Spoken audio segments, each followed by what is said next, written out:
Hey, my little angels, come on in. Come into the kitchen today. Don't worry, I've got everything set up in the dining room and the living room. But we're working in the kitchen today. We're going to do a cook with me. We are going back to basics. I'm going to teach you guys about a dredging station and how to bread cutlets,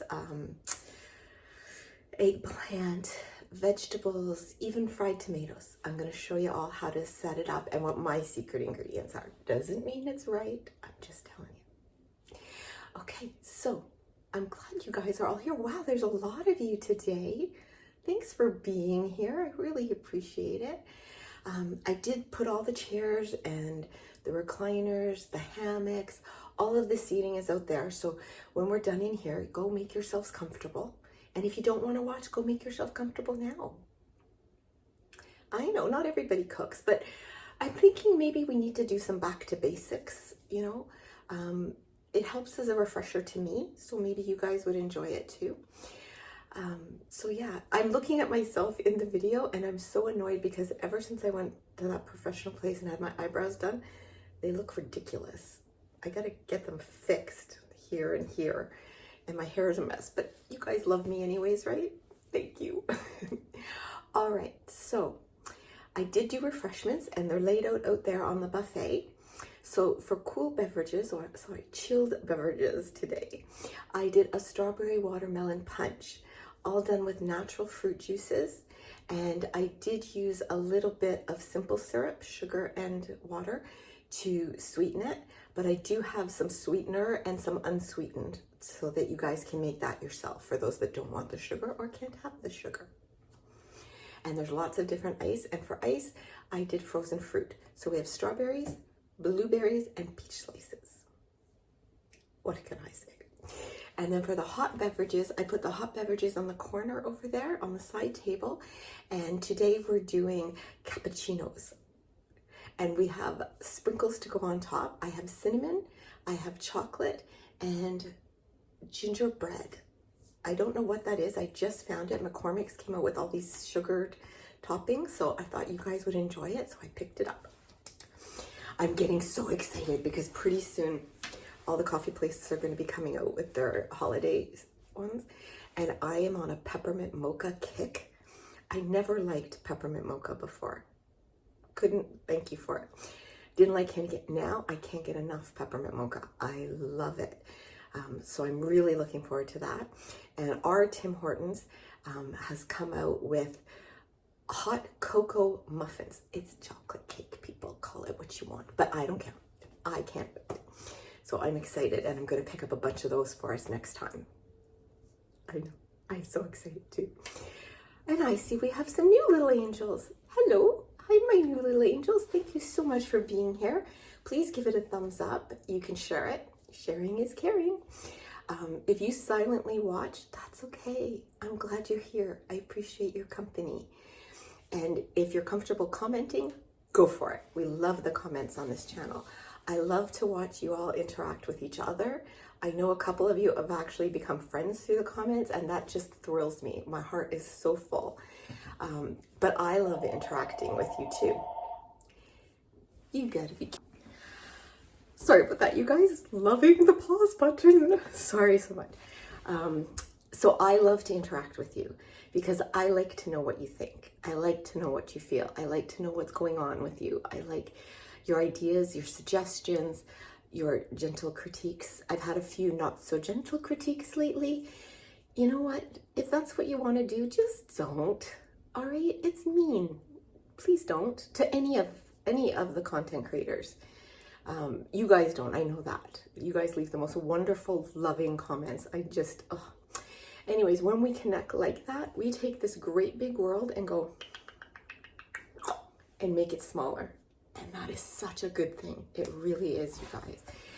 And please hit that subscribe button below. I really appreciate it. And hello, hello, hello, hello, hello, hello to all my returning little angels. I see you guys.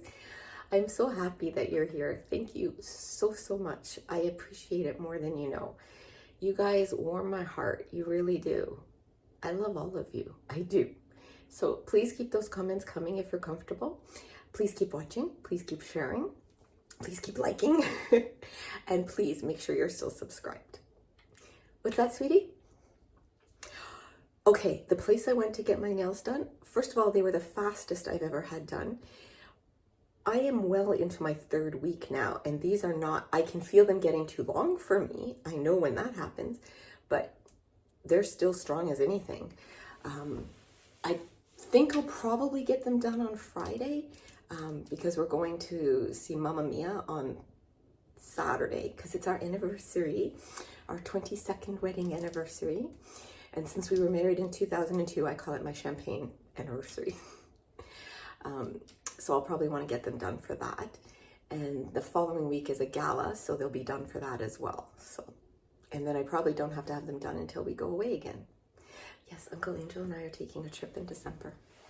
Don't know when quite yet, but we're figuring it out. So, shall we get started? Okay. So tonight I'm making cutlets. Now you can do this with any kind of cutlet. Veal, chicken, pork. I'm sure you could do it with fish. I don't eat a lot of fish, so I don't cook fish. So I know you can do it with eggplant, which is delicious. You can do fried green tomatoes this way. When I do French toast, I'll make my French toast batter, but then instead of having breadcrumbs, what I like to use is a cereal that has some sugar in it. And for me, I love Golden Grahams. I think these are awesome. Cheerios are great. I just grind those up and then I put the dipped bread in it because Uncle Angel does not like wet French toast. If he tastes a bit of the wet, it's done. Forget. So I do that and I make a crunchy layer, but that's neither here nor there. Sorry, I'm on a tangent. So a dredging station or a breading station consists of 3 things usually.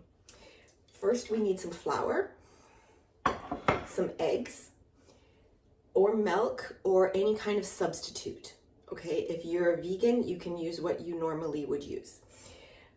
Any kind of breadcrumb. Today I had no breadcrumbs, so I ended up just taking, I'll open this again, half a sleeve of these toppable crackers and just ground them up in my mini chopper. And now look, I have breadcrumbs. Now, I do a couple secret things and I'm going to show it to you right now. First thing, season each one, okay? Salt. Now, I don't put too much salt in this one because I also put about 1/3, however much breadcrumbs you use, I use 1/3 to 1/2 of Parmesan cheese. I just love that flavor. Everybody else likes it, so that's what I do. Pepper. And basically do any seasoning that you like, okay? Some people will put hot sauce in the egg mixture. Go for that too. I have found this. I was watching a lady, and I wish I could remember her name. She's an amazing cook, and she uses Badia Complete Seasoning, and it's pretty low in sodium. So I've been using that a lot.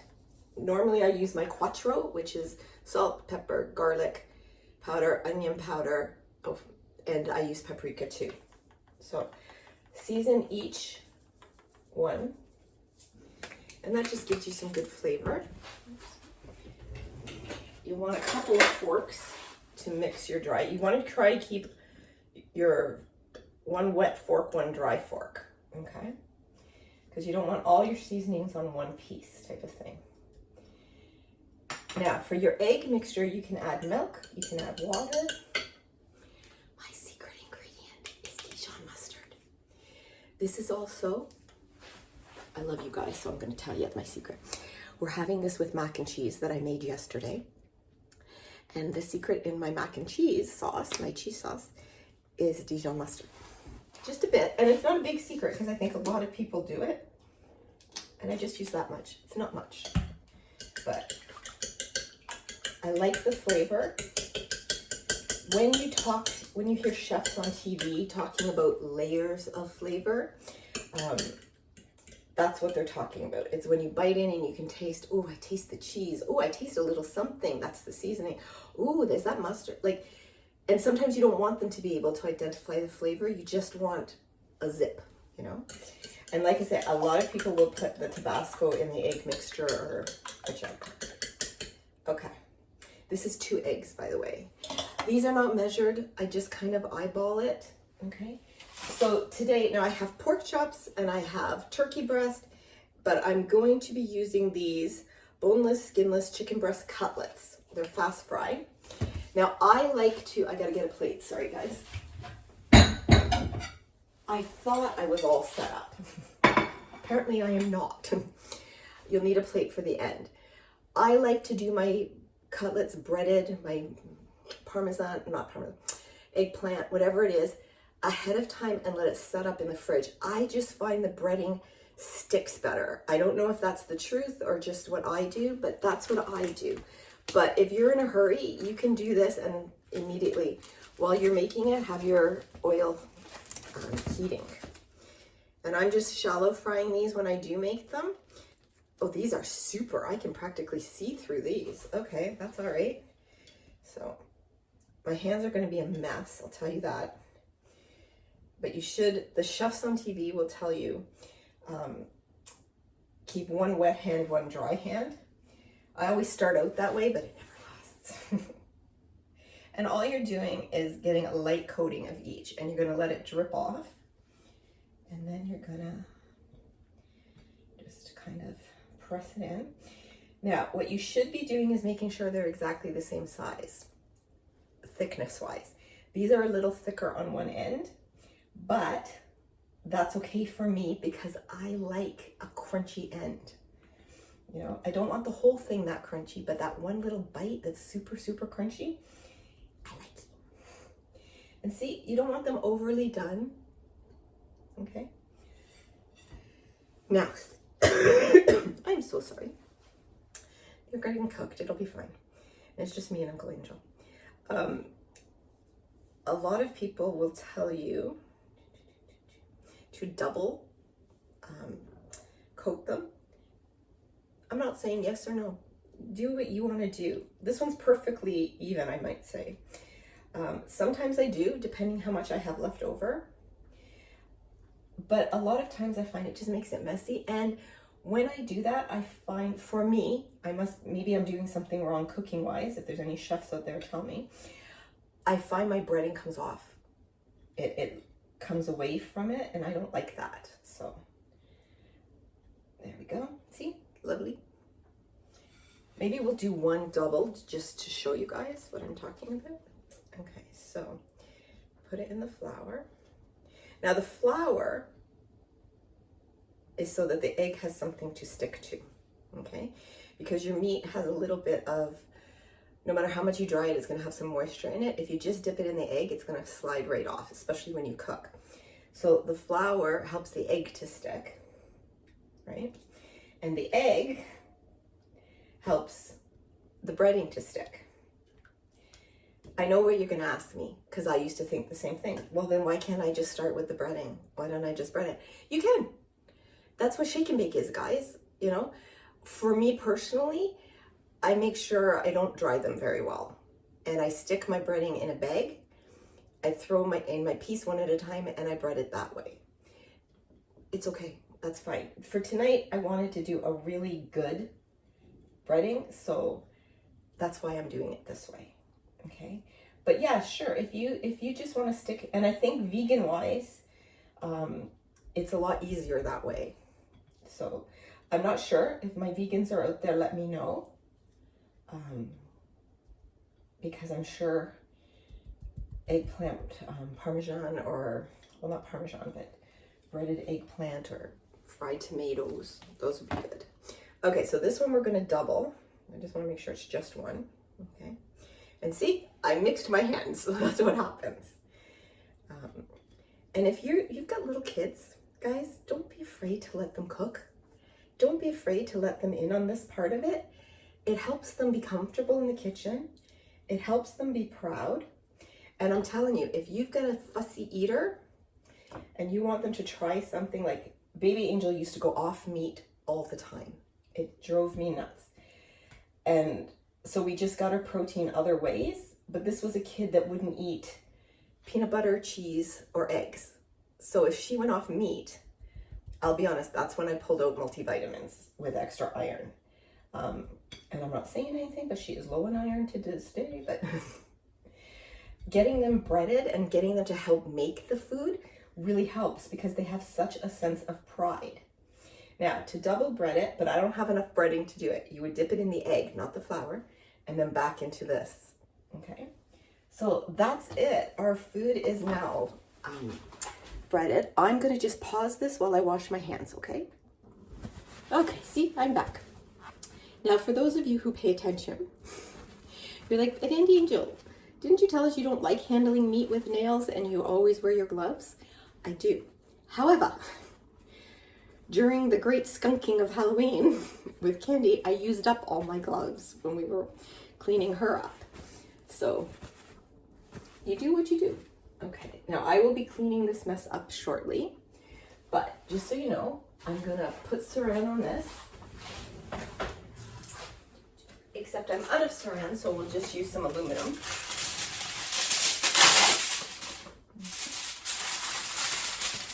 And I just do this so that raw meat particles don't go anywhere, and any thing. I have fruit in there, so I don't want that getting anything flavored. So. And I just put this in the fridge till about 15 minutes before I'm ready to start cooking. Any other meat, I can come out earlier. Like I take steak out or hamburger. You can take it out an hour before. Roast can be an hour and a half so that it comes to room temperature. Chicken I don't mess with though. I do not mess with the chicken. So then I will just get a frying pan. Actually, it's already on the stove. I'll probably get a bigger frying pan though, in size, not in depth. I'll get a frying pan this size. I put my olive oil in it, and I'm not deep frying them, okay? I'm pan frying them. But you want enough olive oil to cover the bottom. And you don't want it super high because that's gonna burn. So I keep it around, my dial goes to 10, I keep it around 7, 8. Very lightly, well not very lightly, you want a nice golden brown. You want that deep golden brown color. Flip it, deep golden brown on the other side. It's probably fully cooked by then, but I like to put it on a rack and put it in the oven just to finish cooking, and then to keep it a little bit warm, I put it on a plate. That's it. And that's all it is. It takes very little time to do your cutlets. If you're making eggplant lasagna, you bread your eggplant, fry it up, and then you treat your eggplant as you would your noodles, okay? And your meat. So you're doing eggplant, you do this layer of sauce, the fried eggplant, a little bit more sauce, lots and lots of cheese, and you do your layers that way. So see, you're getting 2 recipes for the price of 1 today. Any questions? You over there? What's the question? Can you see the mac and cheese? Okay. Sure. Like I said, I made it yesterday. I wanted to make a croque monsieur for myself. So I thought, well, if I've got to make a cheese sauce, I may as well make a good amount, and then I'll make a mac and cheese. So this bacon doesn't look cooked, but it is cooked. Okay, it's just because it's been in the fridge. So I'm just making enough for Uncle Angel and I and Uncle Angel's lunch. So before I cook this, I will be adding a little bit of milk. But this will come out of the fridge probably 45 minutes before I'm going to put it in the oven. But I make a roux. You know what? Maybe the next time I make mac and cheese, and I think that's going to be this Friday, because baby Angel would like some. Maybe I'll do a cook with me on Friday as well, if you guys want. And we'll make mac and cheese together. And I'll show you the 2 kinds, baked and stovetop. I personally prefer the stovetop method because I'm just using evaporated milk. I'm not making a roux at all. And I use the cheese and my spices and my Dijon. And that's how I make the cheese sauce. Because that's all mac and cheese is, guys. It's a cheese sauce. If you ever hear someone talk about a bechamel sauce, bechamel's a milk sauce, okay? You make a roux with fat and flour. Some people use butter, some people use oil, some people use bacon drippings. all depends what you use. Yesterday I used butter and flour. I made a roux. You stir it up and cook your roux. I think enough people don't cook the roux enough to take that flour taste out. You want to be able to see the color change, okay? When you use butter, you can really see the yellow deepen, and that's when you know. I've made a brown butter one, but you got to be really fast on that one. And then you add your milk slowly and whisk, whisk, whisk, whisk, until you get the desired consistency. And then you add a little more milk because you haven't added your cheese yet. For cheese yesterday, I just grated up some cheddar. That was it, and I put it in. I put it in a little Dijon, and I put some of the complete seasoning. That's it. So up until you add the cheese, when you add the milk and you get the consistency you want, that's a bechamel. That's it, okay? Some people will add nutmeg. You guys know how I feel about nutmeg, so it's not happening for me. When you add the cheese, it becomes a Mornay sauce, I believe. I could be wrong on that, but that's a cheese sauce. If you make a hollandaise sauce, God bless your child. That's egg yolks and butter, a little bit of vinegar, I believe. Anyways, you mix that up. That's a hollandaise, okay? And you gotta be really careful they don't break, but hollandaise is so frigging delicious. I love hollandaise. It does not like me though. If then you add tarragon to a hollandaise sauce, it becomes a béarnaise sauce. I love how fancy cooking shows make sauces and sauciers sound so complicated. They are not complicated. Cooking is just down to how many steps things take. The more steps, the more it feels complicated, but it never has to be, okay? And that's basically what I'm gonna try to do from now on when we do our cook with me's. I wanna go kind of basic and show you guys how to do this stuff that took me years to learn. So if I can show you and you don't have to make the mistakes that I made or listen to the complaints I had to listen to, I love that, okay? Okay, great. All right, so that's it. I'm glad you were here, and I'll clean up while you guys go in. Yeah, just go in. Oh, honey, thank you. That's very kind of you to offer to help. Thank you. And I'll take it. We have to learn to accept help when we need it, guys. I mean that. So everybody else, we can't have everybody in here helping. Just go in, grab your drinks, grab your refreshments, and off you go. I love you guys. I love you, and I value you. I honor you. And I am so very, very glad that each and every one of you was born.